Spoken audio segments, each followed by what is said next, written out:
Hello, cher lecteur. Ici MRP pour le deuxième épisode de 111 Ciné. Faire une critique cinéma d'un film sur 10 critères en 100 secondes. Aujourd'hui, je vais vous parler de Nocturnal Animals de Tom Ford, un film sorti le 4 janvier 2017.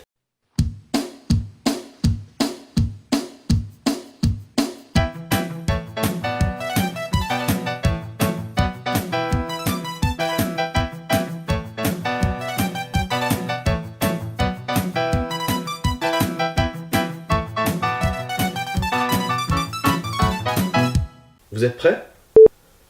Ça va commencer.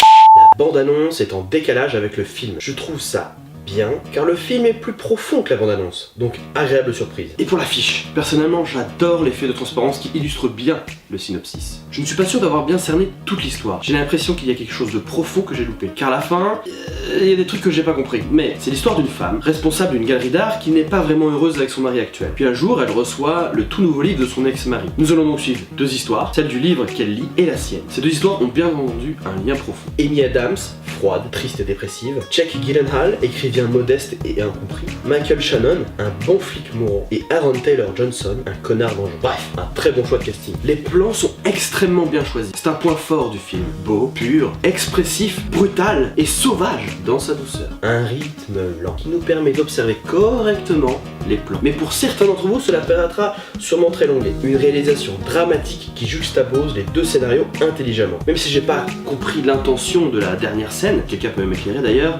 n'hésitez pas à le faire dans les commentaires. Tom Ford, le réalisateur, est également styliste. Il a récemment refusé d'habiller Melania Trump. #clash. Vous n'aimerez pas ce film si les histoires d'amour dramatiques vous intéressent moins que les films d'action. Ou encore, que l'esthétique est moins importante que le goût. Vous aimerez ce film si vous voulez être emporté dans une histoire d'amour gâchée, dont un livre vous raconte les ressentis de l'homme abandonné. J'en ai pensé que c'était bouleversant. L'histoire du film était plus imprégnante que l'histoire de la fille, même si elles s'enrichissent l'une de l'autre et nous donnent des éléments pour comprendre pourquoi un tel gâchis. Allô Ciné donne la note de 6,8 sur 10, Twitter de 16,5 sur 20, Facebook de 15 sur 20, moi de 32 sur 50, ce qui fait un total de 70,3 sur 100.